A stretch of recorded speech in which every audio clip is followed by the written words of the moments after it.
Good morning students. I hope all you are fit and fine and stay at home. Yes students. बेटा previous classes के अंदर जो topic हमने देखा था उस टॉपिक के अंदर हमने प्रोटोकॉल्स के बारे में देखा था। तो प्रोटोकॉल्स का मीनिंग मैंने समझाया था कि प्रोटोकॉल्स एक्चुअल में एक ऐसे सेट ऑफ रूल्स होते हैं, कम्युनिकेशन रूल्स होते हैं जिसके थ्रू हम किसी भी नेटवर्क के अंदर कम्युनिकेशन कर सकते हैं। इट मीन्स कि हमने अभी तक जो चैप्टर रीड आउट किया है उस चैप्टर के अंदर हमने एक टॉपिक देखा है कि नेटवर्क क्या होता है, इंटरनेट क्या होता है, इंटरनेट का यूज क्या होता है, किस तरह से हम इंटरनेट को यूज करते हैं, किस तरह से नेटवर्किंग का यूज करते हैं। ये सारी चीज़ें हम प्रीवियस क्लासेस में पढ़ चुके हैं। देन हमने देखा था कि नेटवर्किंग का बेसिक मीनिंग ये होता है कि एक ऐसा इंटरफेस या ऐसा एरिया जिस एरिया के अंदर मोर देन वन सिस्टम्स आपस में ज्वाइन होते हैं या कनेक्टेड होते हैं और कनेक्शन के बेस पर हम इजी वे में डेटा का ट्रांसमिशन कर सकते हैं, शेयरिंग कर सकते हैं, इंफॉर्मेशन को एक लोकेशन से दूसरे लोकेशन में ट्रांसफर कर सकते हैं। तो उस कम्युनिकेशन टूल को हम कहते हैं नेटवर्किंग। इसी नेटवर्किंग के बेस पर हमने प्रीवियस क्लास के अंदर प्रोटोकॉल्स के बारे में देखा था।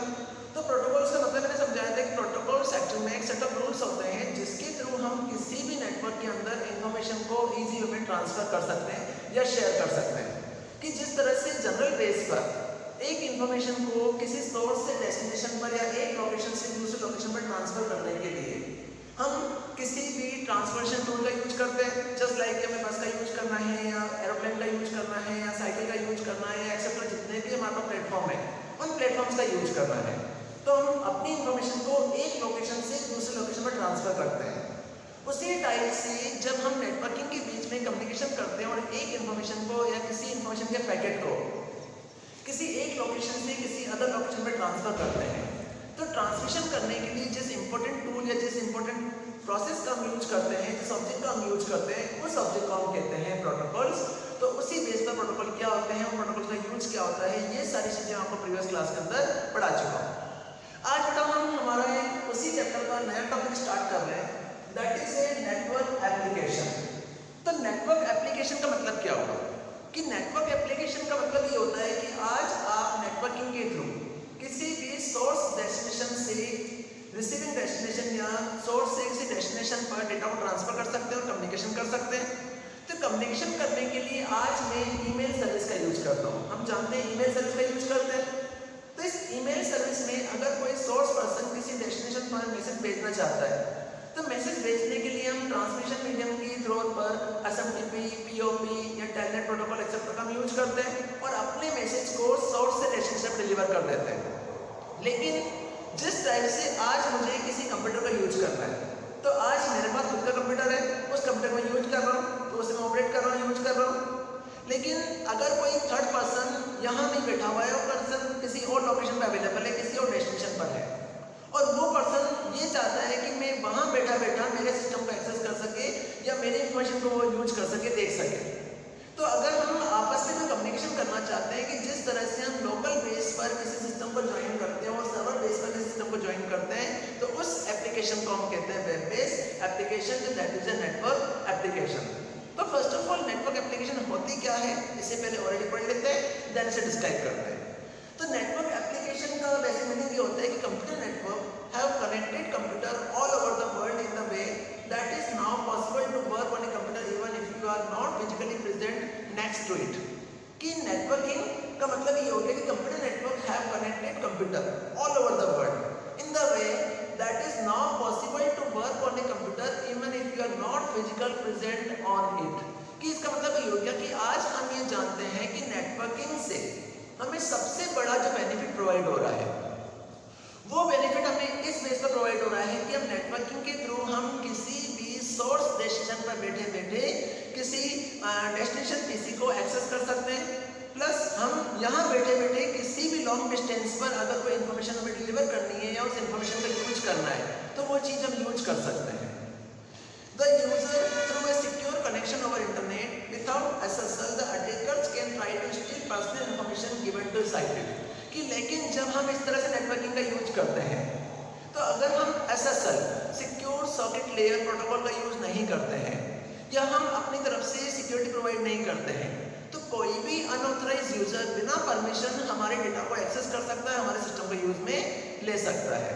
तो इसका बेसिक मीनिंग ये हो गया कि आज नेटवर्किंग से हमें बेनिफिट प्रोवाइड होता है कि हम किसी भी लोकेशन पर बैठे बैठे किसी अदर पीसी को यूज में ले सकते हैं, किसी अदर पीसी को एक्सेस कर सकते हैं, दैट इज ए नेटवर्किंग।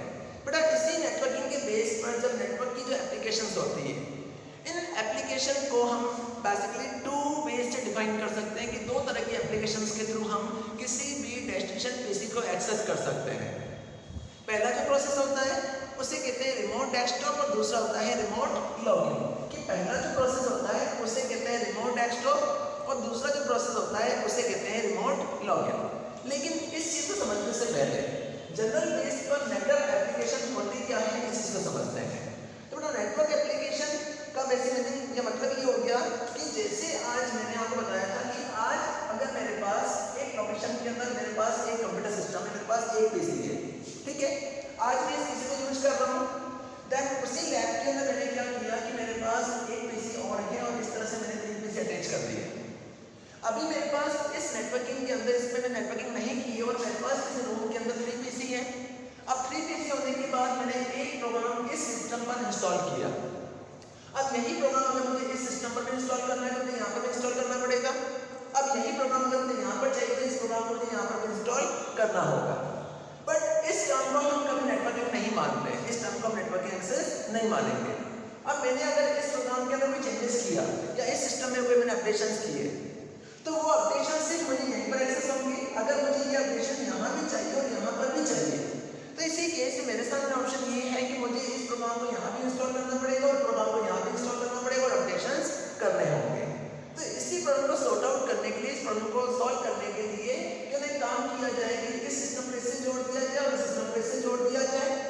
तो जैसे ही आपने इस सिस्टम को इससे अटैच किया, इस सिस्टम को इससे अटैच किया तो अटैचिंग करने के बाद जो इंटरफेस मेरे सामने क्रिएट हुआ है उस इंटरफेस को हम क्या कहते हैं, नेटवर्किंग कहते हैं। उस इंटरफेस को क्या कहते हैं, नेटवर्क कहते हैं। अब इसी नेटवर्क में बेनिफिट ये प्रोवाइड हो रहा है कि मैं यहाँ की इन्फॉर्मेशन को यहाँ शेयर कर सकता हूँ, यहाँ की इन्फॉर्मेशन यहाँ शेयर कर सकता हूँ, तो मैं इसे यूज कर सकता हूँ। बट इन केस ऑफ इस वाली जो एप्लीकेशन हम बना रहे हैं इस एप्लीकेशन को हम कहते हैं लोकल एप्लीकेशन। इस एप्लीकेशन को क्या कहते हैं, लोकल एप्लीकेशन। या इस नेटवर्क को हम कहते हैं पीयर टू पीयर नेटवर्क। इसका मतलब ये हो गया कि आज अगर मैंने एक प्रोग्राम को इस मशीन पर इंस्टॉल किया तो ये प्रोग्राम मेरा सिर्फ इस मशीन पर यूज आ रहा है। अगर यही प्रोग्राम मुझे यहाँ भी चाहिए और यहाँ पर भी चाहिए तो मेरे सामने ऑप्शन यही है कि मुझे प्रोग्राम को यहाँ भी इंस्टॉल करना होगा, यहाँ भी इंस्टॉल करना होगा। तो इस प्रोग्राम को हम क्या कहते हैं, लोकल एप्लीकेशन टूल कहते हैं। लेकिन इस प्रॉब्लम को सॉर्ट आउट करने के लिए कि अगर हम इस तरह से एप्लीकेशन बनाते हैं तो हमारा ड्रॉबैक होता है। इस ड्रॉबैक को सॉल्व करने के लिए मैंने इन सारे सिस्टम्स को सेपरेट ज्वाइन कर करके इन सारे सिस्टम को किससे जोड़ दिया, सर्वर से जोड़ दिया। और सर्वर से जोड़ने के केस में इन सारे पीसीज को मैंने सेपरेटली अटैच नहीं किया, इन सारे सिस्टम को मैंने सर्वर से अटैच कर दिया। तो सर्वर से अटैच करने पर जो नेटवर्क मेरे सामने क्रिएट हो रहा है उस नेटवर्क को हम कहते हैं CSN, क्लाइंट सर्वर नेटवर्क।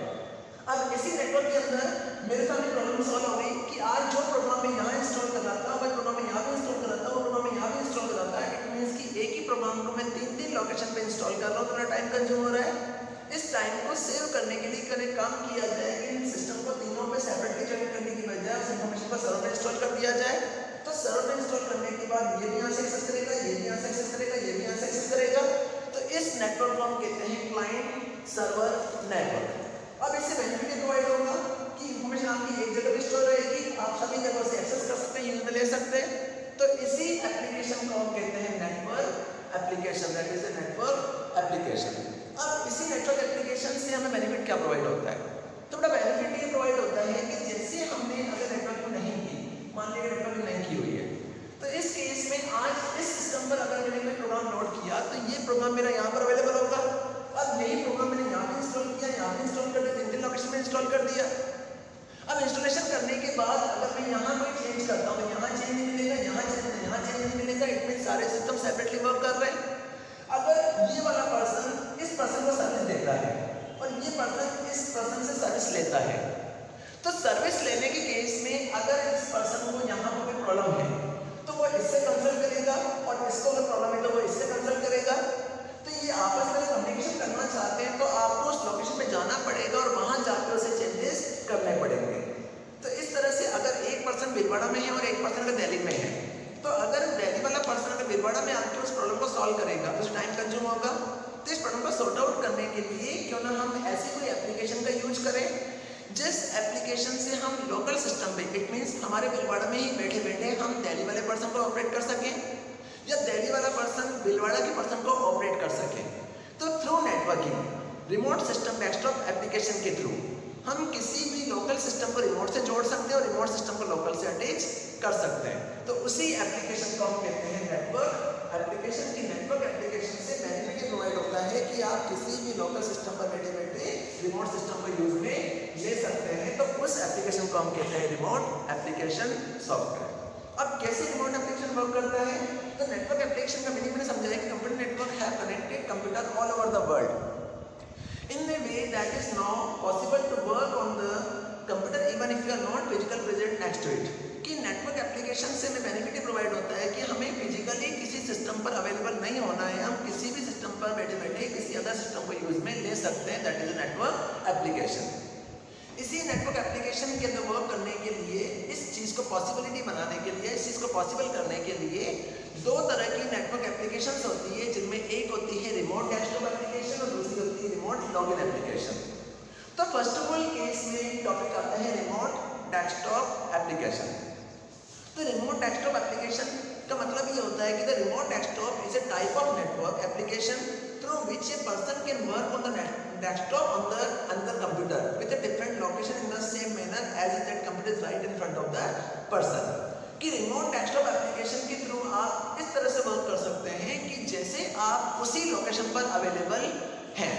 वापस बता रहा हूँ, the remote desktop is a type of network application through which a person can work on the desktop of another computer with different location in the same manner as if that computer is right front of the person। The person connect to the remote computer called host computer via on computer called the client computer। कि जब एक person किसी other person से network के through जुड़ा होता है, आपस में कनेक्टेड होता है, तो उस कनेक्टेड वे को हम कहते हैं रिमोट डेस्कटॉप एप्लीकेशन। इसमें दो पर्सन होते हैं, एक पर्सन होता है जो सर्विस दे रहा है, उस पर्सन को हम कहते हैं होस्ट, और दूसरा होता है जो रिक्वेस्ट कर रहा है, उसे कहते हैं क्लाइंट। तो पहला कंप्यूटर होता है क्लाइंट और दूसरा कंप्यूटर होता है होस्ट। तो क्लाइंट क्या करेगा? होस्ट से रिक्वेस्ट करेगा और होस्ट क्या करेगा? क्लाइंट रिक्वेस्ट को फुलफिल करेगा। लेकिन इसमें बेनिफिट हमें प्रोवाइड हो रहा है कि हम किसी भी लोकल सिस्टम पर बैठे बैठे रिमोट सिस्टम को यूज कर सकते हैं, रिमोट सिस्टम को एक्सेस कर सकते हैं कि हम यहाँ बैठे हैं और यहाँ बैठे बैठे किसी और पर्सन से कम्युनिकेशन कर रहे हैं। तो इस एप्लीकेशन को हम कहते हैं रिमोट डेस्कटॉप एप्लीकेशन। कि इट मीन्स हमारा डेस्कटॉप किसी अदर पर्सन के यहाँ पे खुल जाएगा। इस एप्लीकेशन को हम कहते हैं remote desktop application. Remote desktop application के बाद में नेक्स्ट एप्लीकेशन टूल आता है रिमोट लॉगिन। रिमोट लॉगिन का मतलब ये होता है कि अगर मैं यहाँ बैठे बैठे किसी अदर पर्सन के पासवर्ड को हैक करता हूँ या किसी अदर पर्सन के पासवर्ड को ओपन करके उसके सिस्टम को एक्सेस करता हूँ, तो इस चीज़ को हम कहते हैं रिमोट लॉगिन। तो रिमोट लॉगिन का मतलब ये होता है the remote login is a network application that permit a user sitting at the different location to work on a specific program on another computer. To work, access to a program is granted by login concept where user having authorized login ID and password to work on the that program are allowed। कि remote login का मतलब ये हो गया कि जिस तरह से हम रिमोट डेस्कटॉप के अंदर वर्क कर रहे हैं उसी तरह से रिमोट लॉगिन में भी वर्क कर सकते हैं। बट रिमोट लॉगिन में क्या होता है कि अगर मैं किसी अदर पर्सन के सिस्टम को एक्सेस करना चाहता हूँ तो सिस्टम के एक्सेस करने के लिए मुझे वहाँ जाने की ज़रूरत नहीं है। मैं इंटरनेट के थ्रू, नेटवर्क के थ्रू किसी अदर पर्सन के सिस्टम को यूज कर रहा हूँ, उसे लॉगिन कर रहा हूँ और उसके सिस्टम को यूज कर रहा हूँ। तो इस सॉफ्टवेयर या इस एप्लीकेशन को हम कहते हैं remote login application. For example, there are two programs, Telnet and SSH, that facilitate remote login of the internet. You specify the remote machine on which you want to work on these programs will help you to connect to it। कि इस work को complete करने के लिए दो तरह के protocol use में आते हैं, जिनमें एक प्रोटोकॉल होता है टेलनेट प्रोटोकॉल और एक होता है SSL protocol, secure socket layer protocol. After entering valid login ID, you allow access to the application programs you want to work on it। The local application program you are accessing the remote machine is the client whenever the stop and mouse movement you perform the client program। कि जैसे ही आपने किसी other person के system को access कर लिया, तो access करने के लिए फर्स्ट ऑफ ऑल आपके पास उस सॉफ्टवेयर को एक्सेस करने का IP एड्रेस या फिर उसका लॉगिन ID एंड पासवर्ड होना चाहिए। जैसे आप ID पासवर्ड एक्सेस कर लोगे तो ID पासवर्ड एक्सेस करने के बाद आप यहाँ बैठे बैठे उस सिस्टम को यूज कर सकते हो, उस सिस्टम को एक्सेस कर सकते हो। तो आपको ऐसे फिजिकली मेंटेन होगा कि आप वहाँ बैठे हैं। बट चीज़ का यूज़ हम आज कॉल सेंटर्स या सर्विस सेंटर्स के अंदर करते हैं। आपको ध्यान होगा कि आज मार्केट में बीपीओ सर्विसेज होती है, बीपीओ सर्विसेज के अलावा कॉल सेंटर्स वाले होते हैं। तो कॉल सेंटर्स पर्सन क्या करते हैं कि आज हम इंडिया में हैं और हम अब्रॉड या अमेरिका, चाइना कहीं पर भी किसी भी कंपनी की प्रॉब्लम को सॉल्व करना चाहते हैं। तो उसकी प्रॉब्लम को सॉर्ट आउट करने के लिए हम इंटरनेट या नेटवर्किंग के थ्रू वहाँ के सिस्टम को एक्सेस कर सकते हैं और उनकी प्रॉब्लम को सॉर्ट आउट कर सकते हैं। अगर हम इंडिया लेवल पर इसे समझना चाहते हैं तो मान लिया कि आज मैं भिलवाड़ा में हूँ और जयपुर मेरा कोई फ्रेंड है और मैं ये चाहता हूँ कि मेरे सिस्टम में कोई फॉल्ट आ रहा है, कोई प्रॉब्लम आ रही है और मेरा जो फ्रेंड है वो जयपुर या दिल्ली में अवेलेबल है। अब मैंने अपने फ्रेंड को कॉल किया और उसे प्रॉब्लम बताई। तो फर्स्ट ऑफ ऑल केस में अगर आप इंटरनेट का यूज़ नहीं करते हैं, अगर आप इंटरनेट का यूज़ नहीं करेंगे तो उस केस में क्या होगा कि आपका फ्रेंड भिलवाड़ा आएगा और वो आने के बाद आपके सिस्टम को यहाँ पे ऑपरेट करेगा और सही करेगा। अब इसमें क्या होगा, ट्रैवलिंग कॉस्ट लगेगी कि वो यहाँ पर आएगा, देन से सही करेगा, देन सही करके आप जाएगा तो उसकी कॉस्टिंग लग जाएगी। लेकिन आज इंटरनेट का यूज करके आप ये चाहते हैं कि मेरे सिस्टम की प्रॉब्लम को मैं यहाँ बैठे बैठे सॉल्व करवा लूँ, तो आपने क्या किया कि अपने सिस्टम पर कुछ एप्लीकेशंस होती है जैसे अमी एडमिन या फिर फाइल ट्रांसफर प्रोटोकॉल के टूल्स आते हैं, या इसके अलावा सबसे स्मॉलेस्ट एप्लीकेशन होती है जिस एप्लीकेशन में हम डेस्कटॉप एप्लीकेशन के लिए आजकल माई पीसी का यूज कर सकते हैं, या माई पीसी का यूज करने की बजाय आज छोटी सी एप्लीकेशन और आती है। उस एप्लीकेशन के थ्रू आप अपने सिस्टम को टीम व्यूअर के थ्रू इस सिस्टम को उस सिस्टम से जोड़ सकते हैं। तो आपका जो फ्रेंड है उस फ्रेंड ने आपको कॉल किया और आपने अपने सिस्टम पर टीम व्यूअर डाल रखा है और आपके फ्रेंड ने भी टीम व्यूअर डाल रखा है। तो टीम व्यूअर एक एप्लीकेशन होती है, डेस्कटॉप एप्लीकेशन, रिमोट एप्लीकेशन के लिए यूज आने वाली एप्लीकेशन होती है टीम व्यूअर। तो आपके फ्रेंड ने जो टीम व्यूअर डाल रखा है और आपने भी टीम व्यूअर डाल रखा है, तो अगर आप ये चाहते हैं कि आपके सिस्टम को आपका फ्रेंड एक्सेस कर सके तो आपके सिस्टम पर टीम व्यूअर पर जो आईडी आ रही है, वो जो पासवर्ड आ रहा है, वो आईडी आप अपने फ्रेंड को बताएंगे। तो जैसे ही वो अपने टीम व्यूअर पार्टनर आईडी के अंदर वो आईडी प्रेस करेगा और लॉगिन करेगा, तो लॉगिन करने के बाद आपका कंप्यूटर आपके फ्रेंड के डेस्कटॉप पे खुल जाएगा और वहाँ बैठे बैठे आपके सॉफ्टवेयर की प्रॉब्लम को सॉर्ट आउट कर सकता है। तो इसका मतलब ये हो गया कि आज आप लोकल सिस्टम पर हैं और आपका फ्रेंड इस रिमोट डेस्कटॉप पर है। तो आज इन दोनों को जोड़ने के लिए हमने इंटरफेस के बेस पर किस एप्लीकेशन सॉफ्टवेयर का यूज किया, नेटवर्क एप्लीकेशन सॉफ्टवेयर का यूज किया, जिस सॉफ्टवेयर की हेल्प से आप आपस में कम्युनिकेशन कर सकते हो, नेटवर्किंग कर सकते हैं। That is a network application tool. आज हम समझ में आ चुका होगा। इसी नेटवर्क एप्लीकेशन के बाद हमारा नेक्स्ट टॉपिक आता है, that is a mobile communication protocol. तो मोबाइल कम्युनिकेशन प्रोटोकॉल का मीनिंग क्या होता है? तो बेसिक टर्म पर हम जानते हैं कि जब हम आज जो आईटी काम चल रहा है, नेटवर्किंग चल रही है, उस नेटवर्किंग में आज हर पर्सन कहीं ना कहीं मोबाइल सिस्टम का यूज करता है और बिना मोबाइल के कोई भी काम नहीं होता है। तो आज हमारा सारा काम मोबाइल के थ्रू कंप्लीट होता है, मोबाइल के थ्रू हम कम्युनिकेशन करते हैं।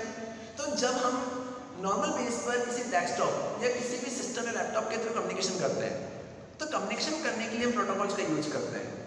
उसी टाइप से मोबाइल में जो कम्युनिकेशंस होते हैं, उस मोबाइल कम्युनिकेशन को परफॉर्म करने के लिए भी मोबाइल के कुछ कम्युनिकेशन प्रोटोकॉल्स यूज में आते हैं। इन्हीं प्रोटोकॉल में पढ़ लेते हैं। Mobile communication protocol use multiplexing to send information. Multiplexing is the method to combine multiple signal और analog signal into a signal over the data channel. कि मल्टीप्लेक्सिंग का मतलब होता है कि जब आप एक मोबाइल सिस्टम को किसी अदर मोबाइल सिस्टम के साथ में ज्वाइन करते हैं, तो जब आप एक मोबाइल सिस्टम से कोई मैसेज आप किसी अदर मोबाइल सिस्टम पर ट्रांसफर करते हैं, तो ट्रांसफर करने पर जो सिग्नल ट्रांसफर होते हैं वो मल्टीपल सिग्नल्स होते हैं। तो सारे मल्टीपल सिग्नल को कंबाइन करके एक सिग्नल बनाने का वर्क कौन करता है? मल्टीप्लेक्सिंग मेथड करता है। और इस मल्टीप्लेक्सिंग को यूज करने के लिए हम क्या करते हैं? मोबाइल कम्युनिकेशन प्रोटोकॉल्स का यूज करते हैं। इसी विभाग पर मोबाइल के थ्रू कम्युनिकेशन करने के लिए, जिस तरह से नेटवर्किंग के लिए कम्युनिकेशन करने के लिए कई तरह के प्रोटोकॉल्स होते हैं, जिनमें IP protocol, TCP IP protocol या टेलनेट प्रोटोकॉल, वीओआईपी प्रोटोकॉल या एक्सेट्रा जितने प्रोटोकॉल्स हमने पढ़े थे, उन्हीं टाइप से कम्युनिकेशन करने के लिए और बहुत सारे प्रोटोकॉल्स होते हैं। उन्हीं प्रोटोकॉल में आज मोबाइल कम्युनिकेशन के लिए 3 तरह के प्रोटोकॉल्स यूज में आते हैं। उन 3 टाइप्स ऑफ प्रोटोकॉल में सबसे पहला प्रोटोकॉल यूज में आता है जीएसएम। जीएसएम प्रोटोकॉल मतलब होता है कि GSM stand for global system for mobile communication. GSM is one of the most widely used digital wireless telephony system. GSM technology used TDMA to support up to 8 calls simultaneously. कि GSM technology का मतलब होता है कि आपको जानना होगा कि प्रीवियस टाइम पर हम CDMA का यूज करते थे और CDMA के बाद आज जब हम सिम परचेस करते हैं तो उसमें GSM टेक्नोलॉजी का यूज करते हैं। तो GSM टेक्नोलॉजी का मतलब होता है कि GSM stand for global system for mobile communication. GSM is one of the most widely used digital wireless telephony system. GSM technology use TDMA to support up the 8 call simultaneously, कि अगर हम एक साथ मल्टीपल कॉल्स को transfer कर रहे हैं तो मल्टीपल कॉल्स को साइमल्टेनियसली एक्सेस करने के लिए GSM टेक्नोलॉजी का यूज होता है। तो आज मोबाइल के थ्रू कम्युनिकेशन करने के लिए हम GSM टेक्नोलॉजी का यूज कर सकते हैं। GSM टेक्नोलॉजी के बाद सेकेंड टेक्नोलॉजी यूज में आती है, उस टेक्नोलॉजी को हम कहते हैं WLL। WLL का मतलब होता है wireless in local loop. WLL का मतलब होता है wireless in local loop. Wireless in local loop का मतलब होता है कि while stand for wireless in local loop, it is a local telephony service that can be provided eight homes and office. The subscriber connect their local exchange instead of the central exchange wireless, thereby reducing the cost of setup by time and data is travel very short range। कि next जो topic होता है, जो technology होती है, उस technology को हम कहते हैं WLL, that is A wireless local loop. तो वायरलेस लोकल लूप का मतलब होता है कि जब आप एक ही सिटी के अंदर या एक ही स्टेट के अंदर लोकली कम्युनिकेशन करना चाहते हैं तो लोकली कम्युनिकेशन करने के लिए हम WLL टेक्नोलॉजी का यूज करते हैं, जबकि हम GSM का यूज लोग ब्रॉड लेवल पे कम्युनिकेशन करने के लिए करते हैं। इसी बिहार पर तीसरी टेक्नोलॉजी आती है, उस टेक्नोलॉजी को हम कहते हैं GPRS। GPRS का मतलब होता है global general package radio service. General package radio service का मतलब होता है कि it is a packet based wireless communication technology that charges user based on the volume of data they send rather than the time duration for which they are using to service। GPRS is a mobile communication protocol used by second generation and third generation of mobile telephony। कि GPRS हमारे लिए आज की latest technology है। उस technology का मतलब होता है कि global general package radio service.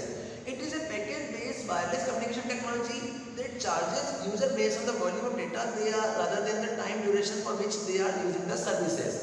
कि GPRS सर्विस का मतलब होता है कि एक्स्ट्रा सर्विस है, कि अगर आप इसका जैसे जैसे यूज करेंगे एक्स्ट्रा वर्किंग के लिए वैसे वैसे इसके चार्ज इंक्रीज होंगे और इसकी स्पीड बहुत फास्ट होती है, इसलिए इस सर्विस को हम रेडियो वेव सर्विस कहते हैं। तो बेसिकली इन सर्विस का मतलब ये होता है कि जब आप जिस तरह से आप नेटवर्किंग के लिए सिस्टम को कम्युनिकेशन करते हैं उसी टाइप से सिस्टम पे कम्युनिकेशन करने के अलावा अगर आप मोबाइल कम्युनिकेशन करना चाहते हैं तो मोबाइल कम्युनिकेशन करने के लिए हम इस तरह से प्रोटोकॉल्स का यूज कर सकते हैं, जिनमें GSM का यूज होता है, WLL का यूज होता है और GPRS का यूज किया जाता है। इन्हीं प्रोटोकॉल्स के बाद बड़ा नेक्स्ट मेरा टॉपिक आ रहा है, that is a mobile communication technology. कि remote desktop login desktop communication के बाद हमारा नेक्स्ट टॉपिक आता है मोबाइल कम्युनिकेशन टेक्नोलॉजी। इसी के बाद मेरा नेक्स्ट टॉपिक आता है मोबाइल कम्युनिकेशन टेक्नोलॉजी।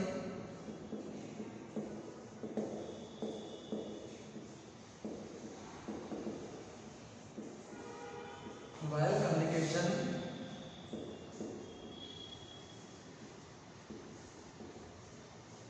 टेक्नोलॉजी।